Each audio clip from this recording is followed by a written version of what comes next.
Free Tibet मोमेन्टमा अमेरिकाले सधैँभरि साथ दिँदै आयो। तर दलाई लामाले नै आफ्नो पुस्तकमा के लेख्नु भएको छ भने अमेरिकाले दलाई लामा अथवा टिबेटनहरूलाई चाहिँ धोका दियो। चाइना इकोनोमिक सुपर पावर हुने डिरेक्सनमा अगाडि गइसके पश्चात चाहिँ उसले फेरि त्यो आफ्नो पुरानो डिप्लोमेसीलाई अथवा पुरानो त्यो कूटनीतिलाई अगाडि बढाउनु खोज्यो होइन। निश्चित त्यो चाहिँ एमसिसी मार्फत चाहिँ उसले अगाडि बढाउन खोज्यो र उसले प्रतिवाद नै गर्न खोज्यो। अब चाइनाले अमेरिकाको कुरा बुझेको छ, चाइनाले राम्रोसँग बुझेको छ नि। चाइनाले त बडो सूक्ष्म रूपमा चाहिँ यसलाई व्याख्या विश्लेषण गरेको छ। एमसिसीको प्रोजेक्ट अन्तर्गत 400 kV प्रसारण लाइन भनिएको छ होइन। त्यो प्रसारण लाइन त ठिकै छ, प्रसारण लाइन चाहिँ बुटवलसम्म तपाईँको रिकन्स्ट्रक्सन स्तरोन्नति त्यो एक्ज्याक्ट शब्द थियो, त्यो गर्ने भनेको छ त्यो शिवराजदेखि उता धानखोलासम्म त्यो पोर्सन मात्रै चाहिँ होइन हाइवे बनाउनको लागि अमेरिकाले इन्ट्रेस्ट दिनु, एमसिसी मार्फत अथवा एमसिए नेपालले बनाउन खोज्नुको कारण चाहिँ के हो? नेपालको चाहिँ गरिबीको चाहिँ कहाँनिर छ भन्दाखेरि चाहिँ त्यही क्षेत्रमा छ। माओइस्ट मुभमेन्ट कहाँबाट सुरु भयो? त्यही राप्ती क्षेत्रबाट सुरु भयो। त्योसँग पनि जोडिएको छ यो विषय। माओइस्ट मुभमेन्टसँग पनि जोडिएको विषय छ। अमेरिकाको चाहिँ धेरै पहिलादेखिको फोकस त्यहाँनिर हो। पिस कोर आउँदै गर्दा वन शुद्धिकरण कार्यक्रम भयो, डेभलपमेन्टका चाहिँ एडहरू हुन्, त्यो एडहरूलाई चाहिँ मोर फोकस त्यो क्षेत्रमा गरिएको छ। तेस्रो कारण भनेको चाहिँ के हो त भन्दाखेरि चाहिँ त्यो एउटा स्ट्राटेजिक लोकेसन हो। कुन हिसाबले? यदि चाहिँ यो स्ट्राटेजिक चाहिँ प्रोजेक्ट नै हो, त्यो स्ट्राटेजी उसको चाहिँ अन्तर्निहित चाहिँ उद्देश्य हो, लुकेको छ, स्वार्थ लुकेको हुन्छ। स्वार्थ केको लागि? नेपालका लागि त केही पनि होइन। स्वार्थ त लार्जर इन्ट्रेस्ट के हो? त्यो लार्जर इन्ट्रेस्ट भनेको चाहिँ त ultimately to populations to economy होइन लाई घेर्नको लागि त्यो एउटा स्ट्राटेजिक पोइन्ट हो। त्यहाँबाट लेबु लेक, कालापानी क्षेत्र त्यहाँसम्मको पनि एक्सेस भयो। किनभने घेर्ने भनेको चाहिँ चीन मात्रै घेर्ने होइन कि अमेरिकाले। जस्तो अर्को कुरा नि, अनि अर्को त्यहाँबाट चीनसँगको एक्सेस पनि नजिक हुन्छ। त्यहाँबाट हिल्सा लगायत लिमी त्यतातिरको एक्सेस पनि हुन्छ। त्यसले गर्दाखेरि त्यो एउटा बाटो भोलि प्लेन पनि तपाईँको त्यहाँनिर ल्यान्ड गर्नु मिल्छ। त्यसले गर्दाखेरि त्यो बाटोमै मिल्छ। त्यो लिमीमै नेपाली भूमि मिचेर चाइनाले चाहिँ भवनहरू बनायो भन्ने कुरा त सरकारी गोप्य प्रतिवेदनै चाहिँ लिक भएको थियो।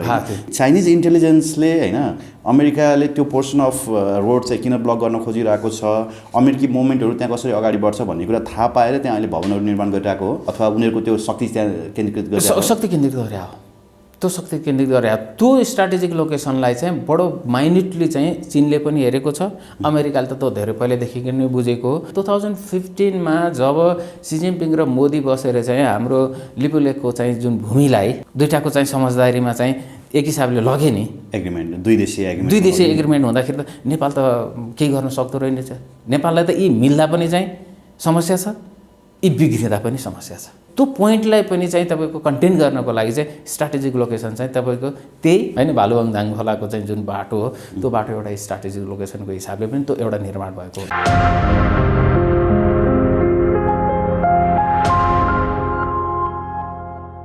आदरणीय दर्शकवृन्द नमस्कार। PNBखबर.com को यो विशेष श्रृङ्खलामा हामीसँग विश्लेषक उद्धव सिग्देलजी हाम्रो स्टुडियोमा हुनुहुन्छ। सर यहाँलाई हार्दिक स्वागत छ। नमस्कार। एमसिसी त टेबल भयो नि सर? टेबल भयो। अब पास हुनलाई हो कि एउटा चाहिँ महाशक्ति राष्ट्रलाई चाहिँ आश्वस्त पार्नको लागि अथवा उसको चाहिँ इमेजलाई चाहिँ जोगाउनको लागि हो संसद एउटा चाहिँ संवैधानिक प्रक्रियामा प्रवेश गर्यो। जस्तो हामीले गरेका बहसहरूलाई रिकल गरेर हेर्ने हो भने नि त्यहाँ आएका कमेन्टहरू कस्ता थिए भने कतिपय विश्लेषण चाहिँ हाइपोथेटिकल भयो भन्थे कि तपाईँ हामीले गरेको विश्लेषण। विशेष गरी एमसिसीकै सेरोफेरोमा नेपालको राजनीति घुमिरहेको छ भनेर यहाँले बोल्नु भएको थियो र एमसिसीलाई नै लिएर शक्ति राष्ट्रहरूको ध्यान केन्द्रित भएको छ भन्ने विषयलाई चाहिँ धेरैजनाले हाइपोथेटिकल हो यो होइन अलिकति हाइपर विश्लेषण भयो भन्ने हिसाबले पनि कुरा गरेका थिए। तर आज चीनले समेत स्टेटमेन्ट पेलिसके पश्चात चाहिँ यो शक्ति राष्ट्रहरूको इन्ट्रेस्टको कुरा रहेछ, हाम्रो आन्तरिक राजनीति पनि यही बिचमा चाहिँ होइन यो फस्दै गएको रहेछ। यहाँसम्म कि नेकपाको विभाजनदेखि लिएर एमालेको विभाजनसम्म पनि एमसिसी नै प्रमुख कारण रहेछ भन्ने कुरा त बुझियो नि होइन? करिब बुझियो। त्यो यो जब सिग्नेचर भयो एग्रिमेन्टमा, कम्प्याक्ट एग्रिमेन्टमा सिग्नेचर भयो, सिग्नेचर भइसकेपछि कन्टिन्यू नेपालको पोलिटिक्समा चाहिँ यसले कुनै न कुनै रूपमा चाहिँ प्रभाव पारिरहेको थियो र त्यो प्रभावलाई हामीले श्रृङ्खलाबद्ध विश्लेषण गऱ्यौँ भने पक्कै पनि एमसिसीको भूमिका अहम देखिन्छ। अब एमसिसीको इन्टरनल म्याटरमा इन्टरनल पार्टी पोलिटिक्सको म्याटरमा होस्, इन्टरनल पोलिटिक्समा होस्, यसले प्रभाव त पारि नै रहेको थियो भने अहिले आएर चाहिँ त विश्वका महाशक्ति राष्ट्रहरू चाहिँ आम्ने सामनेमा आउने चाहिँ जुन स्थिति चाहिँ सृजना भयो यो एमसिसीकै कारणले भएको हो। त्यसले गर्दाखेरि एमसिसी एउटा सामान्य जसरी चाहिँ एमसिसीको पक्षमा चाहिँ बोल्नेहरूले एउटा चाहिँ आर्थिक विकासको परियोजनाको रूपमा चाहिँ जुन बुझाउने र बुझ्ने प्रयत्न गरिरहेको छन्, वास्तवमा चाहिँ त्यो मात्रै यो होइन। त्यो त खरिखरि चाहिँ अब त प्रष्ट भइसकेको छ। यो एउटा चाहिँ अमेरिकाको चाहिँ विशेष स्वार्थको योजना हो र त्यो स्वार्थको योजनामा चाहिँ चाइनाले जुन स्टेटमेन्ट पेल्यो नि कोएर्सिभ डिप्लोमेसी चाहिँ को हामी अपोज गर्छौँ भनेर होइन, त्यो पछाडि त नेपालीहरूले बुझ्नुपर्ने हो नि, यदि यो चाहिँ होइन अमेरिकन सेक्युरिटी इन्ट्रेस्ट उसको सामरिक इन्ट्रेस्ट नभएको हो भने चाइनाले त्यसरी स्टेटमेन्ट पेल्नु पर्दैन थिएन, त्यो जरुरी थिएन। तर त्यो स्टेटमेन्ट पेलिसके पश्चात पनि नेपाली काङ्ग्रेसहरू चाहिँ यसलाई कहिले पनि राष्ट्रघाती देख्दैनन्। होइन, अब यस्तो राष्ट्रघाती छ राष्ट्रघाती छैन त्यो भन्दा पनि बहस त्योभन्दा माथि गइसक्यो होइन। त्यहाँ के प्रावधानहरू छन् त्यतातिर पनि बहस गर्नुपर्ने अब जरुरी देखिएन। अब बहस कहाँनिर भयो त भन्दाखेरि एउटा एमसिसी परियोजनाले तपाईँको दुईवटा महाशक्ति राष्ट्रलाई आम्ने सामनेमा लिएर आयो र आम्ने सामनेमा लिएर आउनु पनि एमसिसी पक्षधर राष्ट्र जुन हो उसैले चाहिँ त्यसलाई चाहिँ घसेटेर लिएर आएको देखिन्छ। जस्तो अमेरिकाको कोएर्सिभ डिप्लोमेसी दबावको चाहिँ जुन उसको कूटनीति हो त्यो दबावको कूटनीति त एउटा चाहिँ महाशक्ति राष्ट्र र त्यसपछि एउटा डेमोक्रेटिक चाहिँ कन्ट्रीले चाहिँ अर्को एउटा नेपाल पनि त डेमोक्रेटिक कन्ट्री हो, यथार्थमा कति डेमोक्रेसी छ त्यसको छुट्टै बहस हुन सक्ला, तर एउटा अर्को डेमोक्रेटिक कन्ट्रीलाई चाहिँ त्यो कोएर्सिभ डिप्लोमेसी चाहिँ गर्नु भनेको चाहिँ आफैमा पनि शोभनीय कुराहरू होइन। अब त्यसमा नेपालले चाहिँ कुनै किसिमको पनि प्रतिवाद गर्न नसक्नु, नेपाल कति कमजोर भइसकेको रहेछ त्यहाँबाट स्पष्ट हुन्छ भने त्यही विषयमा तपाईँको कोएर्सिभ डिप्लोमेसी पनि गरेको छ र कोएर्सिभ डिप्लोमेसीमा चाहिँ के गरियो त भन्दाखेरि चीनलाई घिसार्ने काम गरियो, किनभने अमेरिकाले पनि सुरु गरेको। यदि एमसिसी पास भएन नि चीनले पास गर्न दिएन भन्ने कुरा हामी बुझ्छौँ भनेर उसले भन्दै गर्दाखेरिमा चीनले त प्रतिक्रिया त सोझै दिने भयो नि त त्यसमा त। तपाईँले एकचोटि अन्तर्वार्तामा भन्नुभएको थियो नि एमसिसी पास भयो भने चिनिया सेना बोर्डरमा आएर बस्छ भन्नुभएको थियो। त्यति बेला मान्छेले अलिकति हावामा पनि उडाए, तर चीनले यतिको इन्ट्रेस्ट चाहिँ एमसिसीमा देखाइसके पश्चात त त्यो स्टेटमेन्ट पनि ट्रु हुन जान्छ नि। डेफिनेटली होइन, एमसिसी पास भएको दिन त हाम्रो सीमामा त पुरै चाहिँ जसरी चाहिँ आज रसियाले चाहिँ ट्रुपहरू राखेको छ युक्रेनमा त्यसरी चीनले राख्छ। चीनले राख्छ, त्यो स्पष्ट छ। त्यो यसमा त कुनै कन्फ्युजनै नहुँ। यदि यो भन्दै गर्दाखेरिमा चाहिँ कसैलाई चाहिँ चित्त बुझ्छ बुझ्दैनसँग सरकारको होइन, रियालिटी यो हो। यो के हो भन्दाखेरि अमेरिकाले चीनलाई प्रोभोकेसन गरेको हो। भनेपछि हामी युक्रेनकै पोजिसनमा पुग्यौँ अब अलमोस्ट मोरलेस। यो एमसिसीले गर्दाखेरि युक्रेनको पोजिसन आजसम्म छौँ। यो संसदबाट चाहिँ अनुमोदन हुँदा नहुँदासम्मको अवस्थामा हो। अनुमोदन भयो भने हामी युक्रेनको पोजिसनमा हो, अनुमोदन भएन भने चाहिँ यो देश चाहिँ फेरि चाहिँ आफ्नो चाहिँ शान्त प्रकृतिले चाहिँ अगाडि जान्छ अगाडि बढ्छ। तर एउटा कुरा नि उद्धव सर मैले नबुझेको कुरा, चाइनाले स्टेटमेन्ट पेल्ने बित्तिकै हाम्रा नेताहरूले सट्ट यसलाई टेबल गर्न दिए। लगभग भनौँ न 74मा सिग्नेचर भयो होइन, 4 वर्ष पश्चात चाहिँ संसदभित्र यो 4.5 वर्षपछि होइन एउटा भनौँ प्रक्रियामा यो प्रवेश गर्यो। भनेपछि चीनले त्यति ढाडस दिएर नेपालको पक्षमा सायद फर्स्ट टाइम त्यसरी बोलेको छ। हो, एकदम फर्स्ट टाइम, हिस्ट्रीमा फर्स्ट टाइम है। अनि नेताहरू किन लल्याक लुलुक भएर चाहिँ त्यसलाई पास गर्न दिए अथवा त्यसलाई टेबल गर्न दिए, अब यो त पासै गर्ने भए भन्छन् होइन, यो भित्रको रणनीति चाहिँ के हो अलिकति बुझाइदिनुहोस् न। मैले बुझेको के हो भन्दाखेरि तपाईँको अलिकति चाहिँ यो हामीले माइन्युटली चाहिँ कुनै पनि कुराहरूलाई हेर्दैनौँ, बरु त्यो भित्र सूक्ष्म रूपमा कुनै पनि कुरालाई विश्लेषण गर्दैनौँ। के देखियो भनेर भन्दाखेरि जब उसले कोएर्सिभ डिप्लोमेसी गर्यो, कोएर्सिभ डिप्लोमेसी गरिसकेपछि चाहिँ चीनको प्रतिक्रिया आयो। चीनको प्रतिक्रिया आएपछि अमेरिकाको फेरि नरम प्रतिक्रिया आएको छ कि नेपाली जनताको इच्छा र आकाङ्क्षा बेगर नेपाली जनताले नै चाहिँ निर्णय गर्ने हो नेपालको बारेमा। अमेरिकाको यो उपहार, अमेरिकी जनताको उपहार हो भन्ने शब्द पनि प्रयोग भएको छ। उपहार भन्ने शब्द पनि पहिला इन्भेस्टमेन्ट भन्थ्यो, अहिले उपहार भन्न थालेको छ। अब यहाँनिर के देखिन्छ भन्दाखेरि यो बुझाइमा सहमत हुनुपर्छ भन्ने छैन। कोएर्सिभ डिप्लोमेसीबाट ऊ एक स्टेप ब्याक भएको जस्तो देखाउन खोजेको होइन, ब्याक भयो होइन, ब्याक त हुनैपर्छ, त्यो ब्याक हुन जरुरी थियो। ऊ ब्याक भयो, ब्याक कति बेला भयो? चिनिया स्टेटमेन्ट पछि ब्याक भएको छ होइन। चिनिया चाहिँ त झन् कडा प्रतिक्रिया दियो नि त। तर अमेरिका पनि त यो सिचुएसनमा, किनभने युक्रेनमा त्यही किसिमको अर्को सिचुएसन चलिरहेको छ, यो सिचुएसनमा ऊ डाइरेक्टली अहिले चाइनासँग फ्रन्ट टु फ्रन्ट कन्फ्रन्टेसनमा आउन पनि त चाहँदैन होला नि।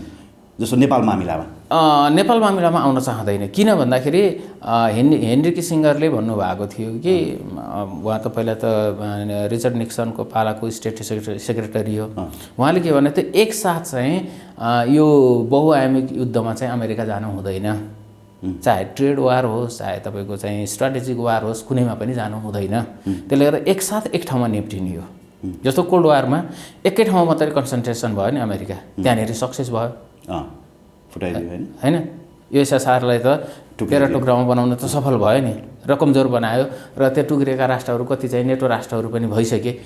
त्यो हेनरी किसिङ्गरले भने जस्तो चाहिँ अहिलेको चाहिँ अमेरिकन चाहिँ जुन लिडरसिप हो नि, त्यो लिडरसिपले त्यो कुरालाई चाहिँ अन्डरस्ट्यान्ड गर्छ र एकसाथ चाहिँ अहिले चीन र रुससँग एकसाथ अमेरिका भिड्न चाहँदैन। त्यसले गर्दाखेरि उसले एक ठाउँमा मात्रै कन्सन्ट्रेट हुनुपर्ने ठाउँमा चाहिँ यो एमसिसीले चाहिँ कहीँ न कतै चाहिँ त्यतातिर लिएर जान खोज्यो कि लिएर जाँदै गर्दाखेरिमा चाहिँ अमेरिकनहरूले सायद त्यहाँनिर करेक्सन गर्न खोजेको हो कि यो सफ्ट चाहिँ जुन पछिल्लो तपाईँको स्टेटमेन्ट आयो अमेरिकाको, उनीहरूले आफ्नो चाहिँ जुन एकसाथ चाहिँ दुवैतिर चाहिँ आक्रामक रूपमा चाहिँ प्रस्तुत हुने युक्रेनको मामला र चाहिँ नेपालको मामला पनि भनौँ न, अब प्रस्तुत हुने जुन रणनीति हो त्यो रणनीतिबाट ब्याक हुन लागेको हो कि एउटा सिम्टम त्यहाँबाट देख्न सकिन्छ। त्यो एउटा हेनरी किसिङ्गरको होइन, उहाँ त अब डिप्लोमेट पनि स्टेट सेक्रेटरी भइसकेका मान्छे। किसिङ्गरको त अहिले पनि कतिपय सजेसनहरू लिन्छन्। अहिले पनि राष्ट्रपतिले, अमेरिकाको राष्ट्रपतिले हेनरी किसिङ्गरसँग त सजेसन लिन्छन् नि इन्टरनेसनल म्याटरमा। अनि त्यसले गर्दाखेरि हेनरी किसिङ्गरको त्यो चाहिँ आइडियालाई चाहिँ अहिले अमेरिकाले चाहिँ बुझेर ब्याक भएको जस्तो एउटा मान्न सकिन्छ। अनि दोस्रो के हो भन्दाखेरि चाहिँ हिजोको र आजको चाहिँ परिस्थिति धेरै बदलिएको छ। हिजो रुस र चीन एक ठाउँमा थिएनन्, आज रुस र चीन एक ठाउँमा हुँदै गर्दाखेरिमा चाहिँ त तपाईँको उनीहरूको पारस्परिक चाहिँ जुन सम्बन्ध स्थापित भएको छ, रुसलाई पर्दा चीनले सहयोग गर्ने, चीनलाई पर्दा रुसले सहयोग गर्ने भनेर भनिसकेपछि त तपाईँको दुईवटा चाहिँ मल्टिपोलर वर्ल्डमा चाहिँ दुईवटा चाहिँ जुन भाइटल पोलर हो, त्यो भाइटल पोलर एक ठाउँमा आउँदै गर्दाखेरि अमेरिका त्यहाँनिर चाहिँ डिफेन्सिभ हुने स्थिति पक्कै पनि हो। होइन, अमेरिकाले पनि सुरुमै जस्तो जब 69मा होइन त टिबेट उसले कब्जा गरे होइन, टिबेट कब्जा गरिसके पश्चात चाइनिज आर्मीले होइन फ्री टिबेट मोमेन्टमा अमेरिकाले सधैँभरि साथ दिँदै आयो। दलाई लामालाई होइन अब आश्रय दिनेदेखि लिएर इन्डियामा लगेर होइन सबै व्यवस्था मिलाउनेसम्म र त्यहाँ पछाडिको खम्पा विद्रोहसम्म पनि अमेरिकाले साथ दिँदै आयो। तर दलाई लामाले नै आफ्नो पुस्तकमा के लेख्नु भएको छ भने रिचर्ड निक्सनको तपाईँको चाइना भ्रमण र माओको होइन त्यहाँ माओसँग त्यहाँ भेटघाट भइसके पश्चात चाहिँ अमेरिकाले दलाई लामा अथवा टिबेटनहरूलाई चाहिँ धोका दियो। त्यस पछाडि चाहिँ उसले लामो समय फ्री टिबेट मोमेन्टमा जस्तो सूक्ष्म तरिकाले केही काम गरिरहे पनि त्यो एग्रेसिभ त वेले आएन।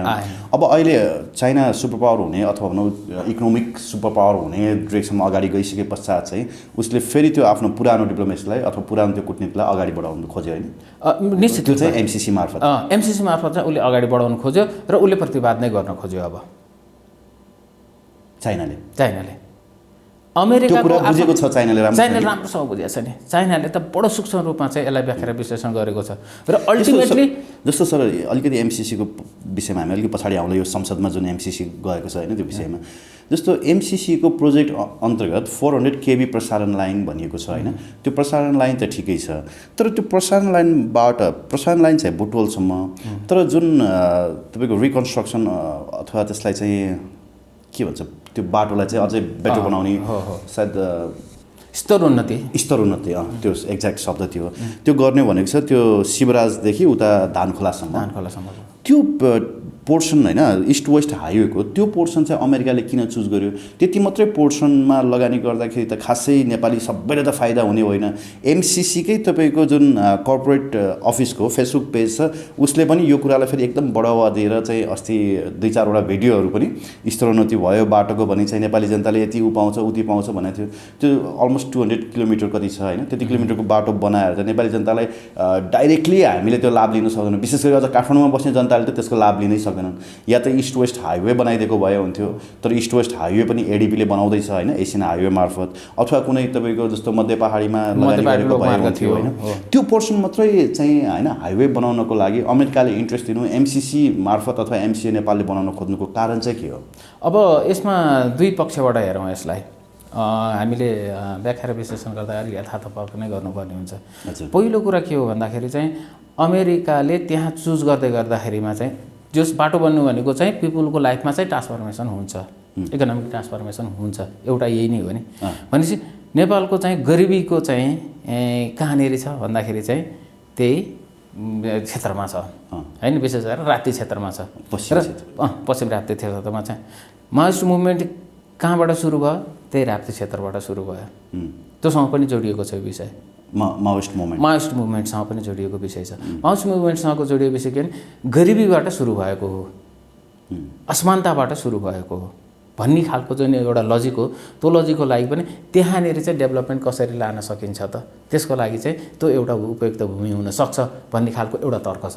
यो विशेष गरेर चाहिँ एमसिसीका प्रस्तावकहरूको हैन त्यो एउटा तर्क छ र एमसिसीको स्टडी गर्दाखेरिमा पनि चाहिँ कहीँ न कतै ती कुराहरू पनि भित्रिएका छन् त्यहाँनिर। एउटा कारण त्यो हुनसक्छ। दोस्रो कारण के हो भन्दाखेरि चाहिँ अमेरिकाको चाहिँ धेरै पहिलादेखिको फोकस त्यहाँनिर हो। पिस कोर आउँदै गर्दा त्यसपछि गएर तपाईँको वन शुद्धिकरण कार्यक्रम भयो र जति पनि चाहिँ डेभलपमेन्टका चाहिँ एडहरू हुन् त्यो एडहरूलाई चाहिँ मोर फोकस त्यो क्षेत्रमा गरिएको छ। दोस्रो कारण त्यो भयो। र तेस्रो कारण भनेको चाहिँ के हो त भन्दाखेरि चाहिँ त्यो एउटा स्ट्राटेजिक लोकेसन हो। कुन हिसाबले तपाईँको यदि चाहिँ यो स्ट्राटेजिक चाहिँ प्रोजेक्ट नै हो, त्यो स्ट्राटेजी उसको चाहिँ अन्तर्निहित चाहिँ उद्देश्य हो, लुकेको छ, स्वार्थ लुकेको हुन्छ हैन, त्यो स्वार्थलाई चाहिँ कहाँ प्रयोग गरिँदैछ भनेर भन्दाखेरि सामान्य रूपमा पनि चाहिँ स्वार्थ केको लागि, नेपालका लागि त केही पनि होइन। स्वार्थ त नेपालका चाहिँ जनता गरिब भए, दुःख भए, यिनीहरूको चाहिँ उठाउनु पर्छ भन्ने चाहिँ त एउटा सामान्य चाहिँ शक्ति राष्ट्रले चाहिँ केही रकम खर्च गर्ने क्रममा चाहिँ नेपाली जनतालाई अलिकति खर्च गरिदिउँ भन्ने सानो स्वार्थ हुनसक्छ। तर बिगर स्वार्थ के हो त, लार्जर इन्ट्रेस्ट के हो? त्यो लार्जर इन्ट्रेस्ट भनेको चाहिँ त ultimately to populations, to economy हैन लाई घेर्नको लागि त्यो एउटा स्ट्राटेजिक पोइन्ट हो। त्यहाँबाट तपाईँको चाहिँ हाम्रो पश्चिमको चाहिँ लेपुलेक कालापानी क्षेत्र त्यहाँसम्मको पनि एक्सेस भयो। किन घेर्ने भनेको चाहिँ चीन मात्रै घेर्ने होइन कि अमेरिकाले। जस्तो अर्को कुरा नि, अनि अर्को त्यहाँबाट चीनसँगको एक्सेस पनि नजिक हुन्छ। त्यहाँबाट हिल्सा लगायत लिमी त्यतातिरको एक्सेस पनि हुन्छ। त्यसले गर्दाखेरि त्यो एउटा बाटो भोलि प्लेन पनि तपाईँको त्यहाँनिर ल्यान्ड गर्न मिल्छ। त्यसले गर्दाखेरि त्यो बाटोमै मिल्छ, ल्यान्ड गर्न मिल्छ। अर्को कुरा जस्तो लिमीमै जस्तो नेपाली भूमि मिचेर चाइनाले चाहिँ भवनहरू बनायो भन्ने कुरा त सरकारी गोप्य प्रतिवेदनै चाहिँ लिक भएको थियो। हामीलाई त तपाईँको नेपाली काङ्ग्रेसकै एकजना त्यहाँको सांसदले यही कुर्सीमा आएर पनि मसँग अन्तर्वार्ता दिनुभएको छ। त्यो चाहिँ पहिला नेपालले त्यहाँ बाटो पनि बनाइसकेको थियो, अहिले चाहिँ चाइनाले त्यहाँ के भन्छ अतिक्रमण गरेकै हो भन्नुभएको थियो। पछि त्यति बेला कम्युनिस्ट सरकारले चाहिँ होइन भनेर काठमाडौँबाटै भनिदियो होइन। भनेपछि चाइनिज इन्टेलिजेन्सले होइन अमेरिकाले त्यो पोर्सन अफ रोड चाहिँ किन ब्लक गर्न खोजिरहेको छ, अमेरिकी मुभमेन्टहरू त्यहाँ कसरी अगाडि बढ्छ भन्ने कुरा थाहा पाएर त्यहाँ अहिले भवनहरू निर्माण गरिरहेको हो, अथवा उनीहरूको त्यो शक्ति त्यहाँ केन्द्रित गरिरहेको शक्ति केन्द्रित गरेर हो। त्यो शक्ति केन्द्रित गरेर त्यो स्ट्राटेजिक लोकेसनलाई चाहिँ बडो माइन्युटली चाहिँ चीनले पनि हेरेको छ। अमेरिकाले त त्यो धेरै पहिलेदेखि नै बुझेको हो र अमेरिकालाई चाहिँ कहीँ न कतै चाहिँ अब सकारात्मक कुरो पनि गर्नुपर्छ, त्यसको चाहिँ विपक्षमा पनि कुरो गर्नुपर्ने हुन्छ। सकारात्मक गरेर नेपालको सोभरेनिटीमा चाहिँ कुनै कुनै रूपमा अमेरिकाको कन्ट्रिब्युसन छ। नेपालको इन्टरनेसनल फोरममा चाहिँ लिएर आउनलाई अमेरिकाको कन्ट्रिब्युसन पनि छ। र अमेरिकाले चाहिँ के बुझ्यो एउटा कुरा भन्दाखेरि 2015मा जब सी जिनपिङ र मोदी बसेर चाहिँ हाम्रो लिपुलेकको चाहिँ जुन भूमिलाई दुईटाको चाहिँ समझदारीमा चाहिँ एक हिसाबले लगे नि एग्रिमेन्ट, दुई देशीय एग्रिमेन्ट हुँदाखेरि त नेपाल त केही गर्न सक्दो रहेनछ। नेपाललाई त यी मिल्दा पनि चाहिँ समस्या छ, यी बिग्रिँदा पनि समस्या छ। त्यो भएकोले चाहिँ अमेरिकाले के सोच्यो भन्दाखेरि चाहिँ त्यो पोइन्टलाई पनि चाहिँ तपाईँको कन्टेन गर्नको लागि चाहिँ स्ट्राटेजिक लोकेसन चाहिँ तपाईँको त्यही धानखोलादेखिको चाहिँ धानखोलासम्मको बाटो होइन, भालुवाङ धानखोलाको चाहिँ जुन बाटो हो त्यो बाटो एउटा स्ट्राटेजिक लोकेसनको हिसाबले पनि त्यो एउटा निर्माण भएको हुनसक्छ। जस्तो अब हुन त फेरि त्यो पनि हाइपोथेटिकल भन्ला नि, तर एमसिए नेपालले अब जस्तो विद्युत प्राधिकरणकै हिसाबमा पनि विद्युत नियमन आयोग मार्फत चाहिँ त्यो विद्युतको रेगुलेसन गर्नुपर्छ भनेर उनीहरूले प्रस्ताव गरेर चाहिँ विद्युत नियमन आयोगको स्थापना भएको छ होइन। त्यो बाटोलाई पनि त नियमन गर्नको लागि एमसिए नेपालले त केही न केही उनीहरूको स्वीकृति बिना त हामी नेपालले सहज त्यसको होइन युज गर्न पाउँदैनौँ होला। एमसिए नेपाल त डाइरेक्टली गाइडेड बाई एमसिसी छ भन्ने कुरा त हामीले होइन भीमरावलहरूले बोलेका छन् होइन। भनेपछि त केही न केही अब भोलि त्यहाँ ब्लक गर्न चाह्यो उसले होइन, त्यहाँबाट चाहिँ सेक्युरिटी बाइपास गर्नको लागि त हामीले एमसिए नेपालको अनुमति बिना त सक्दैनौँ। त्यो त एग्रिमेन्टमै छ नि। त्यही हो स्ट्राटेजी नै त्यही नै हो। हामी एग्रिमेन्ट गर्न पनि सक्दैन। र एउटा कुरा के हो भन्दाखेरि नि मानौँ नमानौँ होइन, मानौँ नमानौँ एमसिए चाहिँ एउटा प्यारल गभर्मेन्ट हो। प्यारल गभर्मेन्टै हो, प्यारल गभर्मेन्ट नै हो एमसिए नेपाल। किनभने तपाईँको अब कतिपय कुराहरू चाहिँ त अब अझ त कति हिडन छन् त अझ खुल्दै जान्छन् होइन, अब केही त खुल्दै गइरहेका छन् होइन। किनभने तपाईँको त स्ट्राटेजिक चाहिँ इन्ट्रेस्ट भएको कुनै पनि प्रोजेक्ट छ भने त्यो कुराहरू चाहिँ धेरै खुल्दै जान्छन् पछिसम्म, र त्यसको लार्जर इम्प्लिकेसन्स पनि हुन्छ र त्यो लङ टर्मसम्म चाहिँ जाने हुन्छ। त्यसले गर्दाखेरि कुराहरू खुल्न धेरै छन्। र के भनिएको छ भन्दाखेरि अमेरिकन इन्ट्रेस्ट भन्दा उसको सेक्युरिटी इन्ट्रेस्ट भन्दा बाहिर गएर केही पनि काम गर्न पाउँदैन। त्यो ओभरअल भोलि नेपाल सरकारले पनि हो। एमसिएको अहिलेको प्रोजेक्टसँगको चाहिँ एग्रिमेन्ट गरेका 3वटा मन्त्रालय मात्रै होइन। त्यसले गर्दाखेरि चाहिँ एमसिए त प्यारल गभर्मेन्ट हो नै, होइन भने चाहिँ नेपाल सरकारको चाहिँ विभिन्न मन्त्रालयहरूसँग उसले एग्रिमेन्ट गर्ने हैसियत कहाँबाट राख्छ? हाम्रै एउटा चाहिँ अर्थ मन्त्रालयले बनाइदिएको चाहिँ तपाईँको विकास समिति अन्तर्गतको चाहिँ संस्थाले त्यो गर्ने हैसियत कहाँबाट राख्छ? त्यसले गर्दाखेरि उनलाई त्यो अनलिमिटेड चाहिँ पावर कहाँबाट आयो? होइन, त्यो उसले एग्रिमेन्ट गर्ने हैसियत राखे पनि अमेरिकी स्वार्थ विपरीत हुने काम चाहिँ गर्न पाउँदैन भनेर भन्ने अधिकार चाहिँ फेरि एमसिए नेपाललाई छैन नि त। छैन, एमसिसीलाई होला, एमसिसीलाई होला, तर एमसिए नेपाललाई त छैन। त्यही भएर एमसिए नेपाललाई चाहिँ हामीले किन त्यति धेरै माथि चाहिँ पुर्याउन छोडिदिउँ त भन्दाखेरि हाम्रो स्टेट मेकानिजम कमजोर भएर, हाम्रो लिडरसिप कमजोर भएर, हाम्रो लिडरसिपले त्यो कुरालाई प्रतिवाद गर्न नसकेर हामी कमजोर भएर हो। यदि हाम्रो चाहिँ बलियो लिडरसिप हुन्थ्यो भने त्यो कुरा सम्भवै थिएन नि त। ओके, अर्को एउटा पार्ट हो होइन, जस्तो हामी स्थानीय चुनावको मुखमा छौँ होइन, त्यसै गरी सङ्घीय चुनाव पनि केही 6 महिना वर्ष दिनभित्र त गर्नै पर्ने बाध्यता छ होइन। नेपाली काङ्ग्रेसका कुनै पनि नेताले कसैले पनि, हिजो धनराज गुरुङले पनि बोल्नुभएछ, गगन थापाले, विश्वप्रकाश शर्माले पनि बोल्नुभएछ, यो कम्युनिस्टहरूको नजरिया मात्रै हो एमसिसीलाई राष्ट्रघाती देख्ने, एमसिसी राष्ट्रघाती होइन भन्नुभएको छ।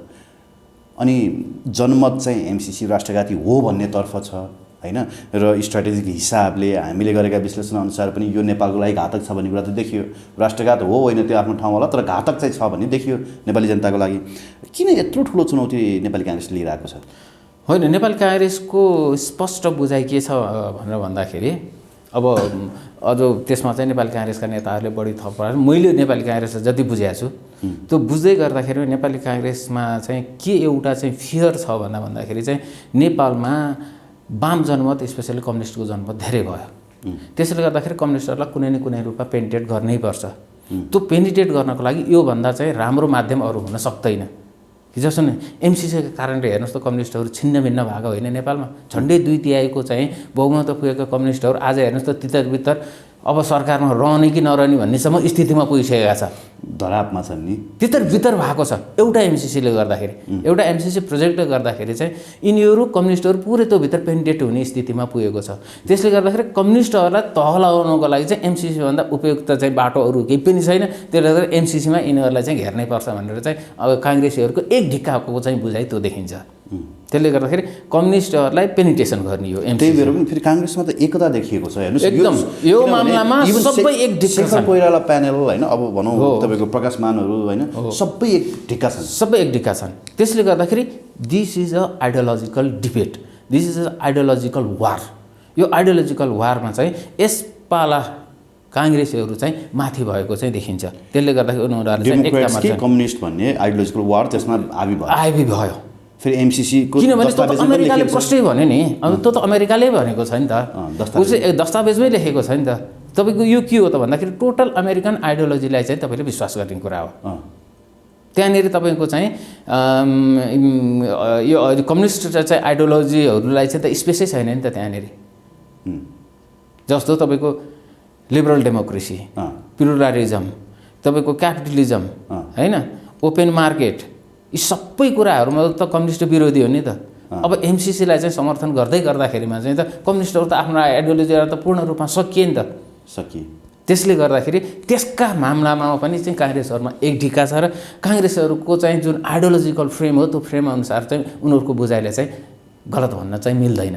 भोलि पिपुलमा चाहिँ अब बाँकी रह्यो चुनाव आउँदैछ, यसको असर त पिपुलमा पर्ने। देशलाई घात होला नहोला तर जनतामाथि त घात हुन्छ नि एमसीसीले, यो त प्रश्न छ नि।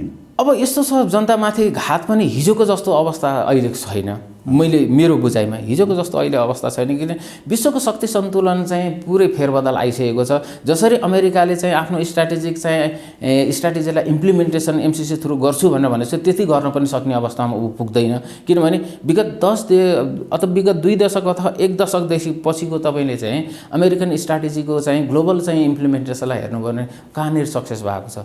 मलाई एउटै मात्रै इन्सिडेन्स देखाइदिनुहोस्। त्यही भएर नेपालमा सक्सेस हुन्छ भन्ने कुरामा चाहिँ म आज पनि विश्वस्त छैन, म 2-3वटा कारणले। भनेपछि एमसीसी जसरी संसदमा टेबल भएको छ अब यो पास हुँदैन भन्ने पक्षमा त भन्नुहुन्छ? पास हुँदैन भनेर कदम कदाचित पास हुन सक्ला, होइन भने चाहिँ 2टा आधारले चाहिँ पास नहुने चाहिँ देखिएको छ। एउटा, चाइनिजहरूको चाहिँ जबरजस्त रूपमा चाहिँ नेपाल प्रवेश भयो र अमेरिकाले नै आमन्त्रण गरिदियो। म त नेपालीहरूले आमन्त्रण गरेको भन्दिनँ, अमेरिकाको स्टेटमेन्टको प्रतिवाद चाहिँ चाइनिजले गर्दाखेरि चाइनिजहरू टोटल इन्भल्भ भयो, नत्र चाइनिज अहिलेसम्म देखेर इन्भल्भ भएको थिएन। त्यसकारण चाहिँ चाइनिजको कुनै न कुनै चाहिँ भूमिका रहन सक्छ भन्ने कुरा मेरो एउटा विश्वास, यसलाई रोक्नको लागि। र उसले चाहिँ भनिसक्यो चाहिँ डिप्लोमेटिक वेबाट त हामी जे पनि गर्छौँ भनेर भनिसक्यो। भनेपछि चाहिँ उसको डिप्लोमेटिक वे र उसको च्यानलहरू कहाँ छ, कसरी गर्छ, त्यो आफ्नो ठाउँमा छ। दोस्रो, नेपालको आजको संसद भने पनि करिब चाहिँ 2/3 बहुमत भनेको कम्युनिस्टहरूको छ। अब कम्युनिस्टहरूले चाहिँ सरेन्डर गर्ने कि कम्युनिस्टहरूले चाहिँ आफूलाई एक्जिस्ट गर्ने? यदि सरेन्डर गर्यो भने नेपालबाट कम्युनिस्ट मुभमेन्ट समाप्त भएर जान्छ। सरेन्डर गर्यो भने अथवा पास गर्यो भने, यदि चाहिँ पास गर्न सकेनन्, पास गरेनन् र उनीहरूले चाहिँ होइन यो हाम्रो आइडियोलोजीले दिँदैन, जसरी भीमरावहरू चाहिँ संविधानकै विरुद्धमा छ भनेर चाहिँ भनिरहेको छ नि। समाजमा चाहिँ हामी संविधान लेख्ने, एमसीसीमा चाहिँ तपाईँको चाहिँ क्यापिटलिजम लेख्ने अथवा ओपन मार्केट प्लुरलिजम लिबरलिजम होइन त्यतातिर लेख्ने भनेर भनिसकेपछि यो कन्ट्राडिक्सन गर्छ संविधानमा उनीहरूले भन्दै गर्दाखेरिमा चाहिँ अब त्यो बहस कहाँनिर पुग्छ? अब यो त छिटै टुङ्गिँदैछ नि त। त्यसले गर्दाखेरि चाहिँ 2/3 बहुमतको कम्युनिस्टको चाहिँ संसदबाट चाहिँ एमसीसी पास हुन्छ नि कम्युनिस्टहरूको हैसियत त त्यहाँनिर त झन् छिन्नभिन्न भएर जाने नै भयो। तर दोस्रो कारण त्यो भयो। ओके। अब तेस्रो कारण भनेको के हो त भनेर भन्दाखेरि चाहिँ यहाँनिर भारत चुप छ, बडो रहस्यमय छ। त्यो आफ्नो ग्रिपमा भएको नेपाल अमेरिकाको ग्रिपमा जान लाग्यो, करिब गइसक्यो। उसलाई त भित्रभित्र त होइन, उसलाई त कति पोलेको छ भन्ने कुरा चाहिँ त त्यसको त कुनै सीमै छैन। कति पोलेको उसको त एक हिसाबले भने नेपाल त एकाधिकार हो। चाहे तपाईँको जलस्रोतमा श्रीलङ्कामा उसको एकाधिकार थियो होइन, त्यहाँबाट ऊ ब्याक हुनु पर्यो। अब नेपालबाट ऊ ब्याक हुनु पर्यो भने त भारत त वास्तवमा चाहिँ त बडो डिफेन्सिभ अवस्थामा पुगेको छ। फेरि श्रीलङ्का भन्दा पनि स्ट्राटेजिक हिसाबले त भारत नेपाल चाहिँ भारतलाई एकदम इम्पोर्टेन्ट हो, किनभने त्यो एउटा सस्टेनेबिलिटीसँग जोडिएको कुरा हो। त्यसले गर्दाखेरि भारत चाहिँ कुन रूपमा चाहिँ त्यसलाई चाहिँ भित्रभित्र रियाक्ट गरिरहेको होला, बाहिर पो सकिरहेको छैन। किनभने बाहिर रियाक्ट गर्ने बित्तिकै त भोलि अमेरिकाले अर्को ठाउँमा अप्ठ्यारो पारिदिन सक्छ भारतलाई। ऊ अमेरिकासँगको अलायन्समा छ, फेरि अलायन्समा छ। र भारतीयहरूको चाहिँ जुन पोलिसी सिफ्टिङ भएको छ नि, त्यो पोलिसी सिफ्टिङ पनि उसको लागि प्रब्लम हो।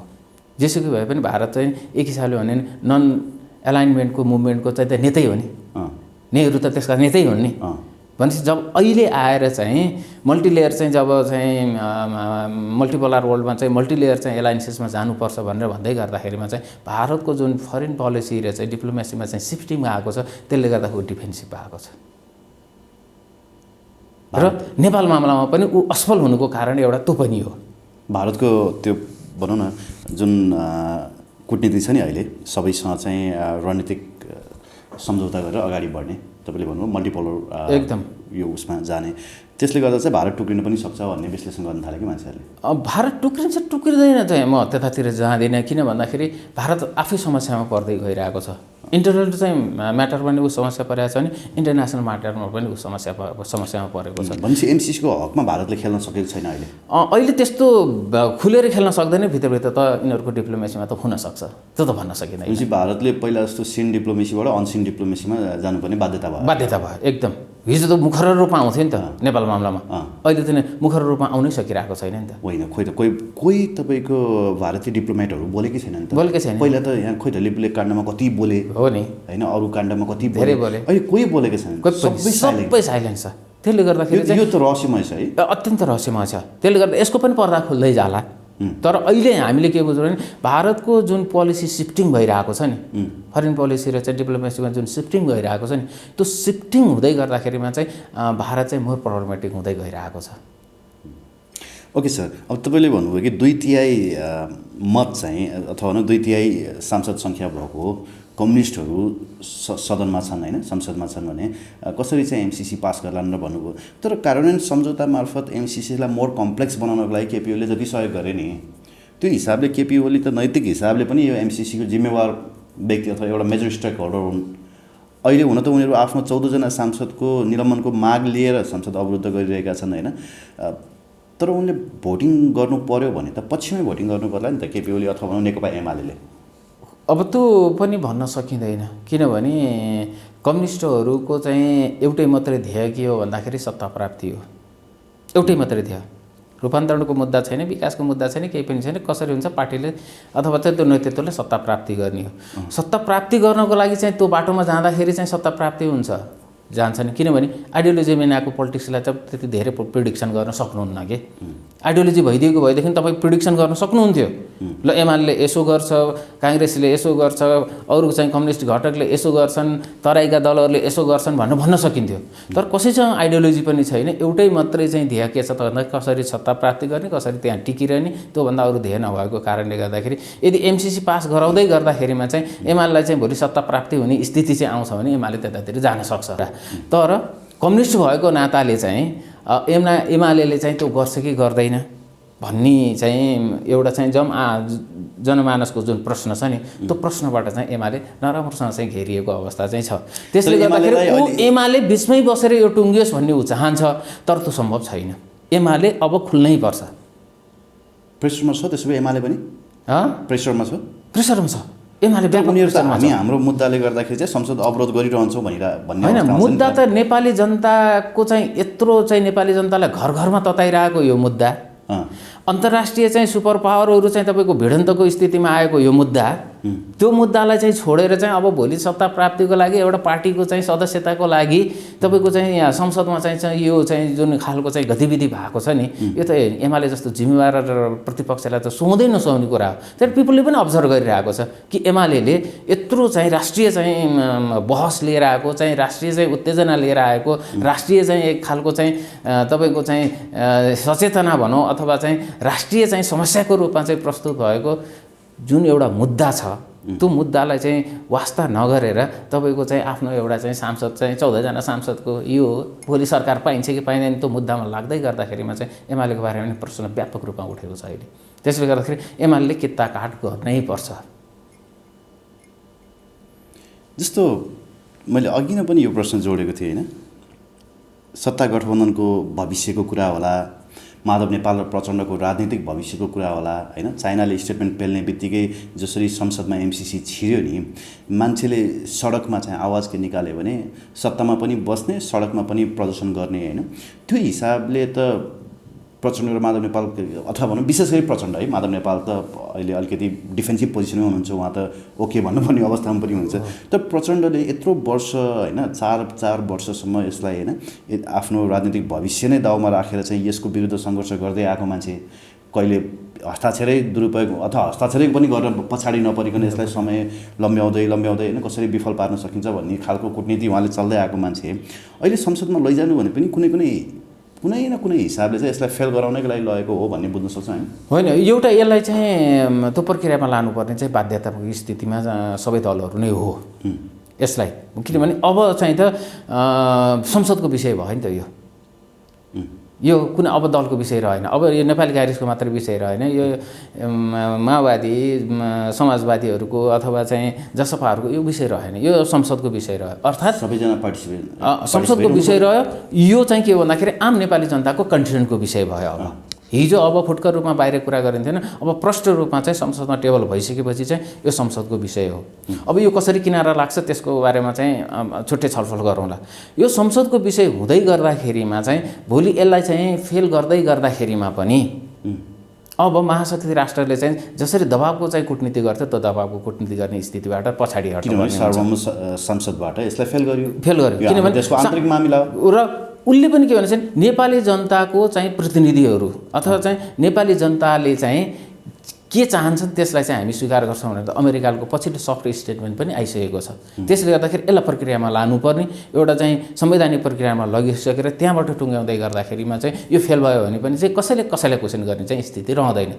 तर अहिलेसम्म चाहिँ खेल के त भन्दाखेरि चाहिँ विशेष गरेर चाहिँ पुष्पकमल दाहाल प्रचण्डको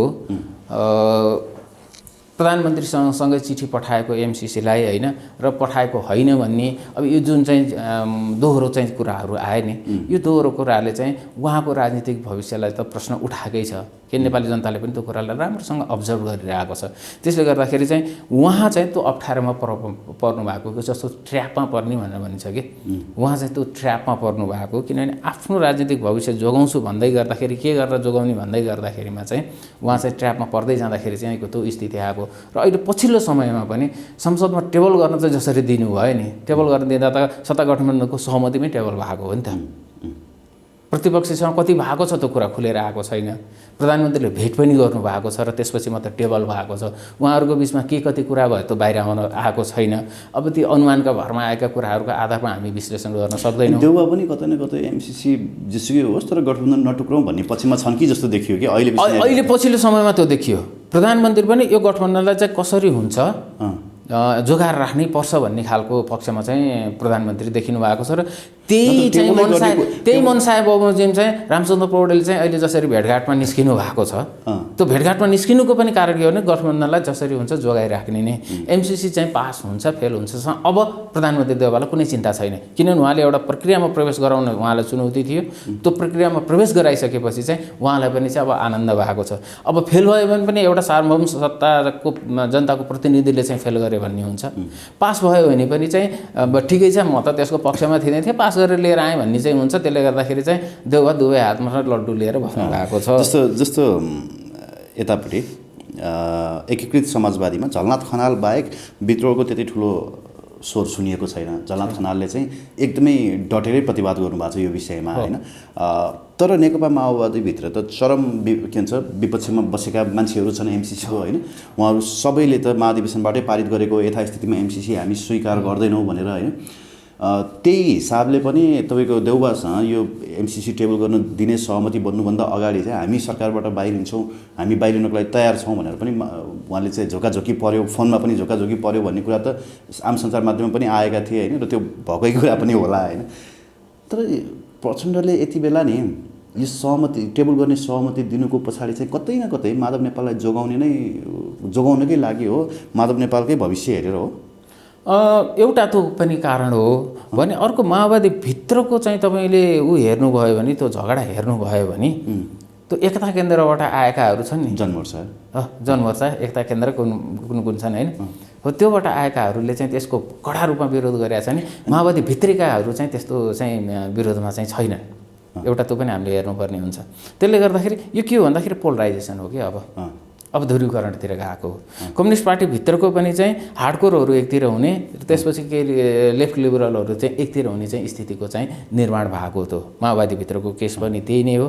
र अब बाँकी रह्यो माधव कुमार नेपालको भने त जस्ट पार्टी बन्दै गरेको छ र माधव नेपालले चाहिँ इभन प्रधानमन्त्री देउवालाई लगाएको गुण पुष्पकमल दाहाल प्रचण्डलाई लगाएको गुण त्यो गुणको कारणले गर्दाखेरि माधव नेपालप्रति चाहिँ प्रधानमन्त्री पुष्पकमल दाहाल अनुग्रही हुनु एउटा चाहिँ स्वाभाविक पनि हो। त्यसलाई अन्यथा मान्न सकिँदैन। तर ओलीले यति धेरै स्ट्यान्ड लिएर माधव नेपाललाई सिद्ध्याउने नै प्रपञ्च चाहिँ किन रच्यो होला त कि होइन। ओलीजीको त्यही प्रवृत्तिले गर्दाखेरि यदि एमसिसी टेबल गर्न नदिएको भए महाभियोग फिर्ता लिने पक्षमा देउवा पुगिसक्नु भएको थियो। महाभियोग फिर्ता लिएको भए चोलेन्द्र शमशेर जबरा चाहिँ ब्याक हुनुहुन्थ्यो प्रधान न्यायाधीशको रूपमा।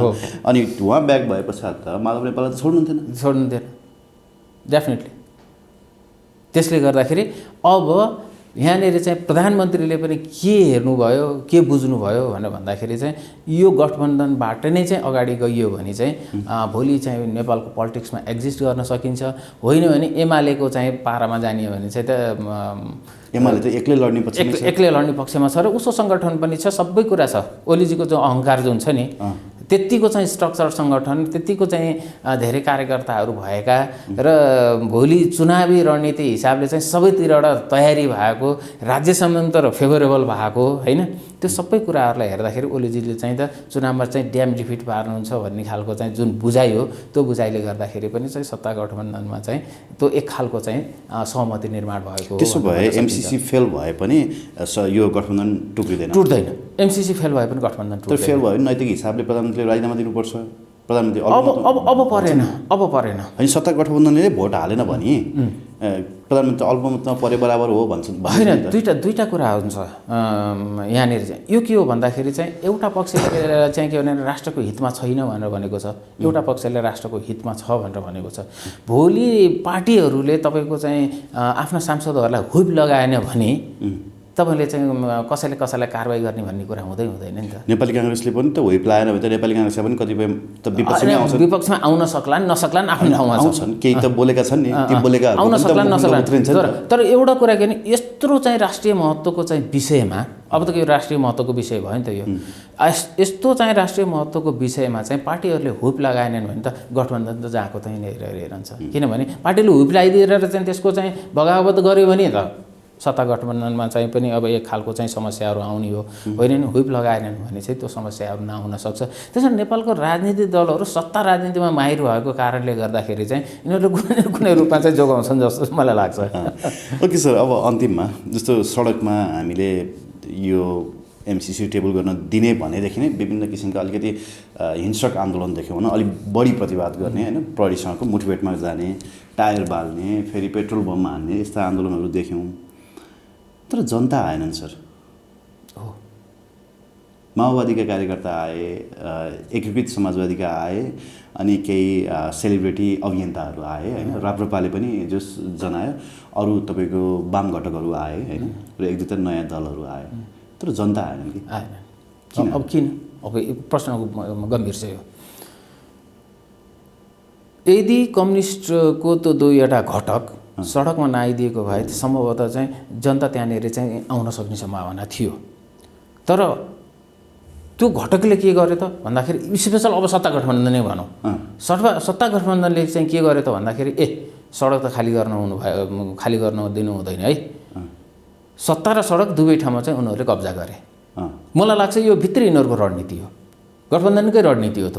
किनभने सडक खाली गरिदिने भने त त्यहाँ त पिपुल आएर चाहिँ तपाईँको चाहिँ एक खालको चाहिँ माहौल बन्यो भने त, किन 2 दिनमै माहौल बन्न सक्छ नि त। माहौल बन्यो भने त यिनीहरूको राजनीति त एक हिसाबले भन्यो भने त धुलिसात हुने स्थिति थियो नि त। त्यही भएर ओलीले चाहिँ हिजो त्यहाँ कालु पाँडेको समाधिस्थलमा गएर बोल्नु भएको, प्रहरीलाई लट्ठी दिएको के काम भनेर बोल्नु भयो, त्यही भएर होला। होइन, उहाँले बुझ्नुभयो, सत्ता पनि कब्जा गरे, सडक पनि कब्जा गरे, सत्ता गठबन्धनले त दुइटै गर्यो नि त। अब कति नैतिक कति अनैतिक त आफ्नो ठाउँमा छ होइन, दुइटै कब्जा गर्ने उनीहरूको चाहिँ जुन रणनीति हो त्यो रणनीतिले चाहिँ त्यहाँ काम गर्यो, पिपुल आएन। किनभने अहिलेको राजनीतिक चाहिँ दलले चाहिँ आह्वान गर्दै गर्दाखेरिमा आफ्ना कार्यकर्ता आउने हुन्, आम पिपुल त यिनीहरूसँग जोडिनेवाला छैन, इन्डिरेक्ट चलाएको मुभमेन्टमा त जोडिनेवाला छैन नि त। त्यसले गर्दाखेरि चाहिँ जसै चाहिँ नेकपा यस र माओवादीका सडकमा आए, जनता त्यहाँबाट चाहिँ बाहिर गए, जनता आउन सक्थे, तर उनीहरू चाहिँ बाहिर जाने स्थितिको निर्माण चाहिँ सत्ता गठबन्धनले नै गरे हो। त्यसको चाहिँ प्रतिवाद चाहिँ हिजो ओलीजीले गर्नुभएको थियो, उहाँले बुझेरै गर्नुभएको। जनतालाई पनि त्यही नभड्काउँ अहिले तुरुन्तै होइन, जनतालाई पनि चाहिँ अलि फेरि एकैपटक त्यो मोमेन्ट बढ्यो भने त रोक्न सकिँदैन नि त।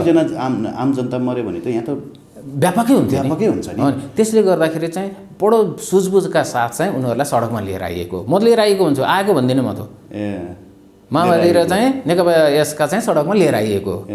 त्यस्तो रहेछ कुरो। अनि सडकमा लिएर आइसकेपछि त तपाईँको सडक आन्दोलन पनि हुनु पाएन, सत्ता गठबन्धन पनि जोगिराख्यो। अब एमसीसीलाई चाहिँ एउटा प्रक्रियामा लगिदिइसकेपछि त्यो पास भयो नि फेल भए पनि केही पनि फरक पर्दैन भन्ने कुराहरू यसले के देखायो भन्दाखेरि सत्ता गठबन्धन पनि जोगियो, र तपाईँको चाहिँ एमसिसी पास हुन्छ फेल हुन्छ अहिले यसै नभनिहालौँ, किनभने नेपालको राजनीति भनेको एक रातमा पनि परिवर्तन हुन्छ। त्यसले त 2-3 रात अझै पनि छन् र त्यसपछि गएर त्यो 12 गतेको ठाउँमा 14 गते पनि सर्न सक्ला, 16 गते नै सर्न सक्ला होइन, सर्न त 100% सर्छ नै, सर्न सक्ला। त्यसले गर्दाखेरि यसै हुन्छ भनेर भन्न सकिन्छ स्थिति भएन। एउटा चाहिँ गम्भीर प्रश्न के हो भन्दाखेरि एमसिसीको मुद्दाले चाहिँ 2वटा देश नेपाल मामलालाई लिएर आम्ने सामने हुनु भनेको चाहिँ यो नेपालको लागि दुर्भाग्यपूर्ण स्थिति हो।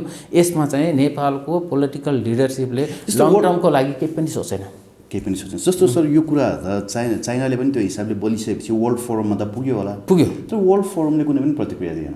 होइन, वर्ल्ड फोरमले चाहिँ अहिले प्रतिक्रिया 2वटा महाशक्ति राष्ट्र चाहिँ आम्ने सामने हुँदै गर्दाखेरि वर्ल्ड फोरम प्रतिक्रिया दिन सक्ने चाहिँ अवस्था नै रहँदैन। कुनै अरू सानोतिनो देश भइदियो त हुन्थ्यो। सानोतिनो देश भइदिए त 10 प्रतिक्रिया आउँथ्यो नि त।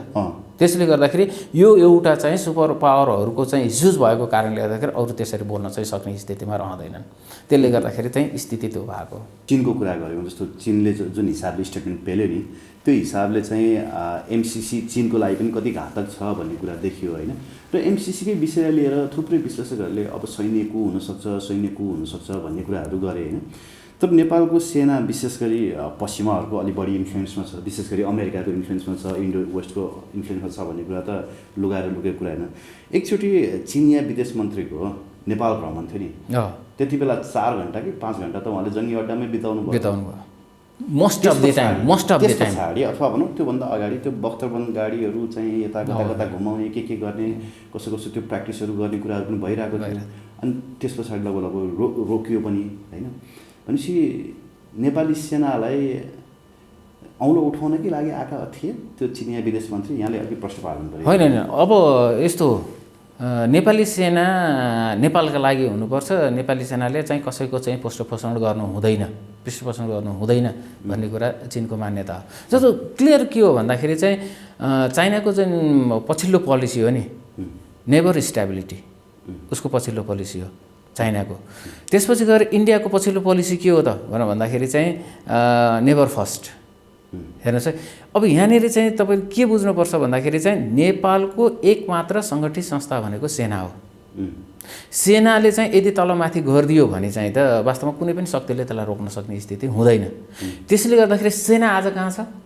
राष्ट्रपतिको मातहतमा छ। राष्ट्रपतिले नचाहिकन त सेना त बाहिर निस्किँदैन, सेना केही पनि गर्न सक्दैन। त्यसले गर्दाखेरि उनीहरूको डिप्लोमेसी सेनासँग त हुनै, मिलिटरी डिप्लोमेसी हो अकाइन्ड अफ, त्यो चाहिँ जुन चाहिँ सेकेन्ड पर्सन नै हुन् चिनिया सरकारको, उनी आएर चाहिँ मोस्ट अफ द टाइम चाहिँ नेपाली सेनासँग चाहिँ जुन उनले चाहिँ बिताए। अनि तर त्योभन्दा अगाडि त सशस्त्रलाई चाहिँ लजिस्टिक सहयोग गरेदेखि सशस्त्र अनि सेनालाई पनि गर्यो, अलिक बढी ऊ थियो होइन, उनीहरूको एट्याचमेन्ट थियो। र पछिल्लो समय सिधै नेपाली सेनाकै जङ्गी अड्डा। र यसमा तपाईँले के कुरा बुझ्नुपर्छ भने त्यो घटना भनेको चाहिँ सी जिनपिङको भ्रमण पछिको घटना हो। सी जिनपिङले पनि प्रष्ट रूपमा राष्ट्रपतिसँगै बसेर चाहिँ उनले जुन कुरा बोले नि, त्यो बोलेको कुरा के हो त भन्दाखेरि चाहिँ नेपालको कुनै पनि फोर्सेसले चाहिँ चीनको एगेन्स्टमा काम गर्न पाउँदैन र नेपालको कुनै पनि फोर्सले चाहिँ चीनको एगेन्स्टमा काम गर्ने कुनै पनि तेस्रो फोर्सलाई चाहिँ त्यसले प्रोटेक्सन गर्न पाउँदैन। अर्थ त त्यही नै हो नि।